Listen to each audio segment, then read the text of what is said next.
श्री गणेशाय नमः। ओम श्री गुरुवे नमः।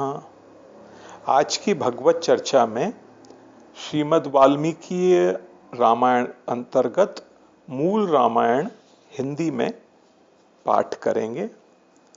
ये प्रथम सर्ग के 100 श्लोक हैं। श्री गणेशाय नमः। तपस्वी वाल्मीकि जी ने तपस्या और स्वाध्याय में लगे हुए विद्वानों में श्रेष्ठ मुनिवर नारद जी से पूछा, हे मुने, इस समय इस संसार में गुणवान, वीरवान, धर्मज्ञ, उपकार मानने वाला, सत्य वक्ता और दृढ़ प्रतिज्ञ कौन है? सदाचार से युक्त, समस्त प्राणियों का हित साधक, विद्वान, सामर्थ्यशाली और एकमात्र प्रिय दर्शन पुरुष कौन है? मन पर अधिकार रखने वाला, क्रोध को जीतने वाला, कांतिमान और किसी की भी निंदा नहीं करने वाला कौन है तथा संग्राम में कुपित होने पर किससे देवता भी डरते हैं? हे महर्षि, मैं ये सुनना चाहता हूं, इसके लिए मुझे बड़ी उत्सुकता है और आप ऐसे पुरुष को जानने में समर्थ हैं। महर्षि वाल्मीकि के इस वचन को सुनकर तीनों लोकों का ज्ञान रखने वाले नारद जी ने उन्हें संबोधित करके कहा, अच्छा सुनिए, और फिर प्रसन्नता पूर्वक बोले, हे मुने, आपने जिन बहुत से दुर्लभ गुणों का वर्णन किया है, उनसे युक्त पुरुष को मैं विचार करके कहता हूं, आप सुने। इक्ष्वाकु वंश प्रभवो रामो नाम जनेः श्रुतः, नियतात्मा महावीर्यो द्युतिमान धृतिमान वशी। इक्ष्वाकु के वंश में उत्पन्न हुए एक ऐसे पुरुष हैं जो लोगों में राम नाम से विख्यात हैं। वे ही मन को वश में रखने वाले महाबलवान, कांतिमान, धैर्यवान और जितेंद्रिय हैं।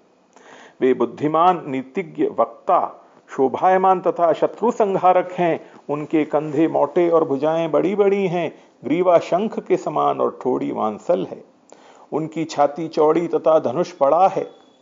गले के नीचे की हड्डी मांस से छुपी हुई है। वे शत्रुओं का दमन करने वाले हैं। भुजाएं घुटने तक लंबी हैं। मस्तक सुंदर हैं। ललाट भव्य और चाल मनोहर है। उनका शरीर अधिक ऊंचा या नाटा न होकर मध्यम और सुडौल है। देह का रंग चिकना है। वे बड़े प्रतापी हैं। उनका वक्षस्थल भरा हुआ है। आंखें बड़ी बड़ी हैं। वे शोभायमान और सुंदर लक्षणों से संपन्न हैं। धर्म के ज्ञाता, सत्य प्रतिज्ञ तथा प्रजा के हित साधन में लगे रहने वाले हैं। वे यशस्वी, ज्ञानी, पवित्र, जितेंद्रिय और मन को एकाग्र रखने वाले हैं। प्रजापति के समान पालक, श्री संपन्न, वैरी विध्वंसक और जीवों तथा धर्म के रक्षक हैं। स्वधर्म और स्वजनों के पालक, वेद वेदांगों के तत्ववेत्ता तथा धनुर्वेद में प्रवीण हैं। वे अखिल शास्त्रों के तत्वज्ञ, स्मरण शक्ति से युक्त और प्रतिभा संपन्न हैं। अच्छे विचार और उदार हृदय वाले वे रामचंद्र जी बातचीत करने में चतुर तथा समस्त लोगों के प्रिय हैं। जैसे नदियां समुद्र में मिलती हैं, उसी प्रकार सदा राम से साधु पुरुष मिलते रहते हैं। वे आर्य एवं सब में समान भाव रखने वाले हैं। उनका दर्शन सदा ही प्रिय मालूम होता है। संपूर्ण गुणों से युक्त वे श्री रामचंद्र जी अपनी माता कौशल्या के आनंद को बढ़ाने वाले हैं। गंभीरता में समुद्र और धैर्य में हिमालय के समान हैं। वे विष्णु भगवान के समान बलवान हैं। उनका दर्शन चंद्रमा के समान मनोहर प्रतीत होता है। वे क्रोध में कालाग्नि के समान और क्षमा में पृथ्वी के सदृश हैं। त्याग में कुबेर और सत्य में द्वितीय धर्मराज के समान हैं। इस प्रकार उत्तम गुणों से युक्त और सत्य पराक्रम वाले सद्गुणशाली अपने प्रियतम ज्येष्ठ पुत्र को, जो प्रजा के हित में संलग्न रहने वाला था, प्रजा वर्ग का हित करने की इच्छा से राजा दशरथ ने प्रेम वश युवराज पद पर अभिषिक्त करना चाहा। तदनंतर राम के राज्याभिषेक की तैयारियां देखकर रानी कैकेयी ने, जिसे पहले ही वर दिया जा चुका था, राजा से यह वर मांगा कि राम का निर्वासन हो और भरत का राज्याभिषेक हो। राजा दशरथ ने सत्य वचन के कारण धर्म बंधन में बंधकर प्यारे पुत्र राम को वनवास दे दिया। कैकेयी का प्रिय करने के लिए पिता की आज्ञा के अनुसार उनकी प्रतिज्ञा का पालन करते हुए वीर रामचंद्र जी वन को चले। तब सुमित्रा के आनंद बढ़ाने वाले विनयशील लक्ष्मण जी ने भी, जो अपने बड़े भाई राम को बहुत ही प्रिय थे, अपने सुबंधुत्व का परिचय देते हुए स्नेहवश वन को जाने वाले बंधुवर राम का अनुसरण किया।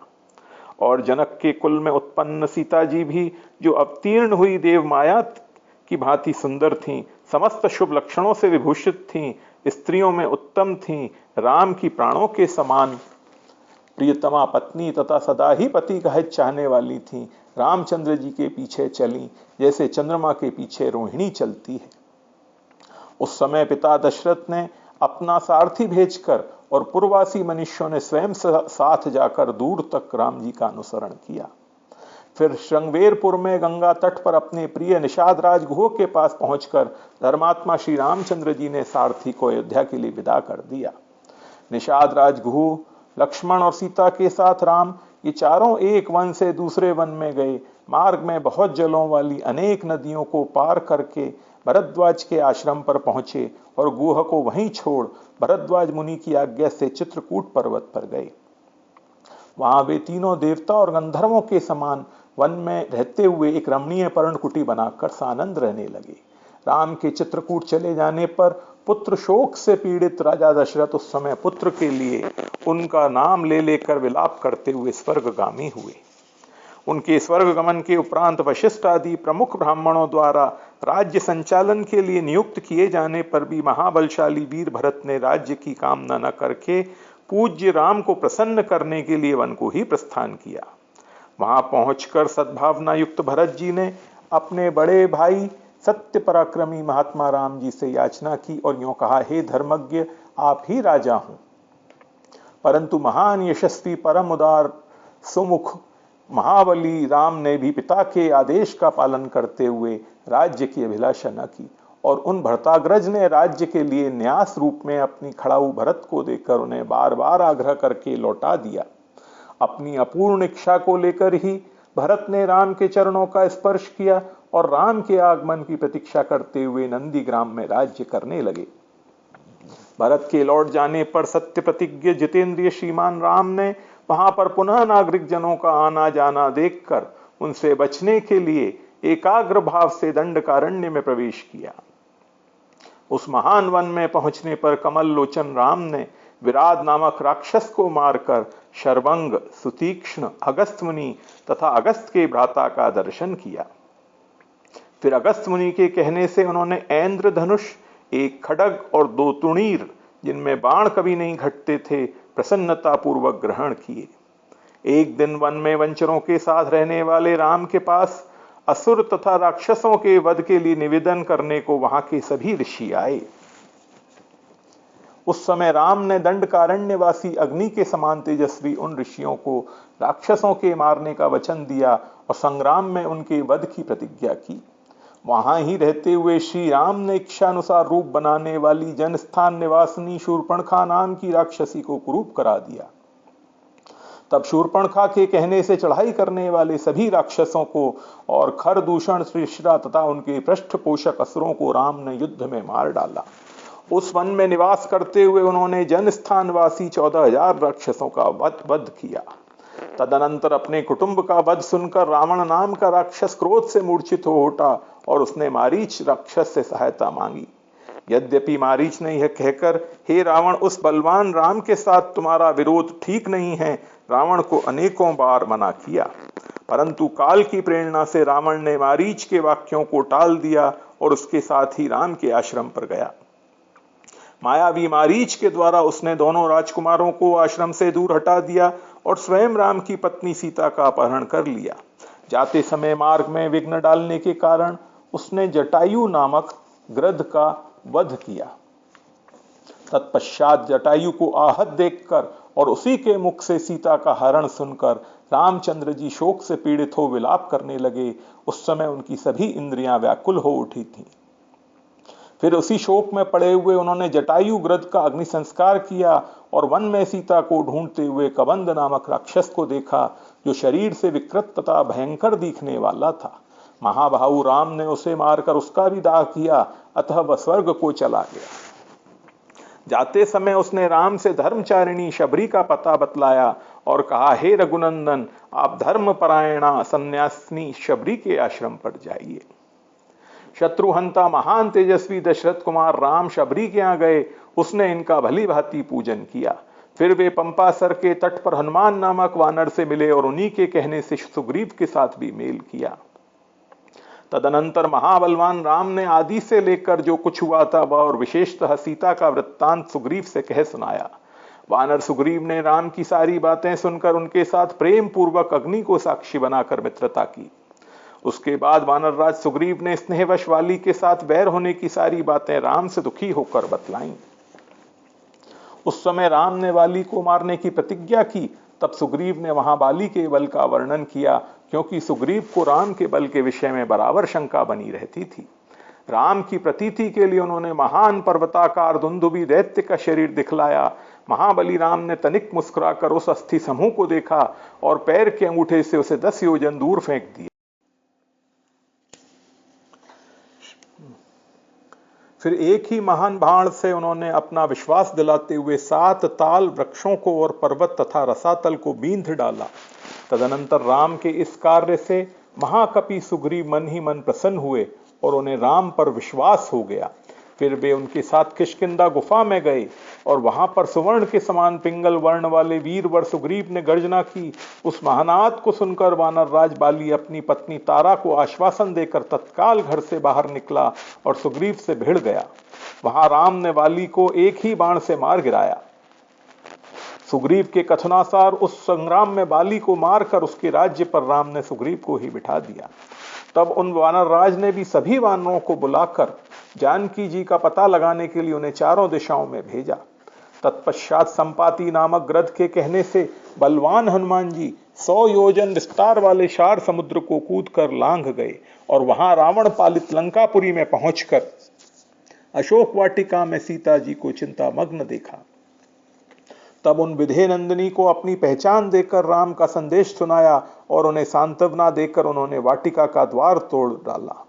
फिर 5 सेनापतियों और 7 मंत्री कुमारों की हत्या कर वीर अक्ष कुमार का भी कचूमर निकाला और इसके बाद जानबूझकर वे पकड़े गए। ब्रह्मा जी के वरदान से अपने को ब्रह्मपाश से छूटा हुआ जानकर भी वीर हनुमान जी ने अपने को बांधने वाले राक्षसों का अपराध स्वेच्छानुसार सह लिया। तत्पश्चात मिथिलेश कुमारी सीता जी के स्थान के अतिरिक्त समस्त लंका को जलाकर वे महाकपि राम को प्रिय संदेश सुनाने के लिए लंका से लौट आए। अपरिमित बुद्धिशाली हनुमान जी ने वहां जाकर महात्मा राम की प्रदक्षिणा करके यों सत्य निवेदन किया, मैंने सीता जी का दर्शन किया है। इसके अनंतर सुग्रीव के साथ भगवान राम ने महासागर के तट पर जाकर सूर्य के समान तेजस्वी बाणों से समुद्र को क्षुब्ध किया। तब नदीपति समुद्र ने अपने को प्रकट कर दिया और फिर समुद्र के कहने से ही भगवान राम ने नल से पुल निर्माण कराया और उसी पुल से लंकापुरी में जाकर रावण को मारा। फिर सीता के मिलने पर राम को बड़ी लज्जा हुई। तब भरी सभा में सीता के प्रति वे मर्म भेदी वचन कहने लगे। उनकी इस बात को न सह सकने के कारण साध्वी सीता अग्नि में प्रवेश कर गईं। इसके बाद अग्नि के कहने से उन्होंने सीता को निष्कलंक माना। महात्मा रामचंद्र जी के इस महान कर्म से देवताओं और ऋषियों सहित चराचर त्रिभुवन संतुष्ट हो गया। फिर सभी देवताओं से पूजित होकर राम बहुत ही प्रसन्न हुए और राक्षस राज विभीषण को लंका के राज्य पर अभिषिक्त करके कृतार्थ हो गए। उस समय निश्चिंत होने के कारण उनके आनंद का ठिकाना न रहा। यह सब हो जाने पर राम देवताओं से वर पाकर और मरे हुए वानरों को जीवन दिलाकर अपने मित्रों के साथ पुष्पक विमान पर चढ़कर अयोध्या के लिए प्रस्थित हुए। भरद्वाज मुनि के आश्रम पर पहुंचकर सबको आराम देने वाले सत्य पराक्रमी राम ने भरत के पास हनुमान जी को भेजा। फिर सुग्रीव के साथ कथा वार्ता कहते हुए पुष्पकारूढ़ होकर नंदीग्राम को गए। निष्पाप रामचंद्र जी ने नंदीग्राम में अपनी जटा कटाकर भाइयों के साथ सीता को पाने के अनंतर पुनः अपना राज्य प्राप्त किया है। अब राम के राज्य में लोग प्रसन्न, सुखी, संतुष्ट, पुष्ट, धार्मिक तथा रोग व्याधि से मुक्त रहेंगे। उन्हें दुर्भिक्ष का भय न होगा। कोई कहीं भी अपने पुत्र की मृत्यु नहीं देखेंगे। स्त्रियां विधवा न होंगी, सदा ही पतिव्रता होंगी। किसी को आग लगने का भय न होगा। कोई प्राणी जल में नहीं डूबेंगे। वात और ज्वर का भय थोड़ा भी नहीं रहेगा। क्षुधा तथा चोरी का डर भी जाता रहेगा। सभी नगर और राष्ट्र धन धान्य संपन्न होंगे। सतयुग की भांति सभी लोग सदा प्रसन्न रहेंगे। महायशस्वी राम बहुत से सुवर्णों की दक्षिणा वाले 100 अश्वमेध यज्ञ करेंगे। उनमें विधि पूर्वक विद्वानों को 10,000 करोड़ गौ और ब्राह्मणों को अपरिमित धन देंगे तथा 100 गुने राजवंशों की स्थापना करेंगे। संसार में चारों वर्णों को वे अपने अपने धर्म में नियुक्त रखेंगे। फिर 11,000 वर्षों तक राज्य करने के अनंतर रामचंद्र जी ब्रह्मलोक पधारेंगे। वेदों के समान पवित्र, पाप नाशक और पुण्यमय इस रामचरित को जो पढ़ेगा वह सब पापों से मुक्त हो जाएगा। आयु बढ़ाने वाले इस रामायण कथा को पढ़ने वाला मनुष्य मृत्यु के अनंतर पुत्र, पौत्र तथा अन्य परिजन वर्ग के साथ ही स्वर्गलोक में प्रतिष्ठित होगा। इसे ब्राह्मण पढ़े तो विद्वान हो, क्षत्रिय पढ़ता हो तो पृथ्वी का राज्य प्राप्त करे, वैश्य को व्यापार में लाभ हो और शूद्र भी प्रतिष्ठा प्राप्त करे।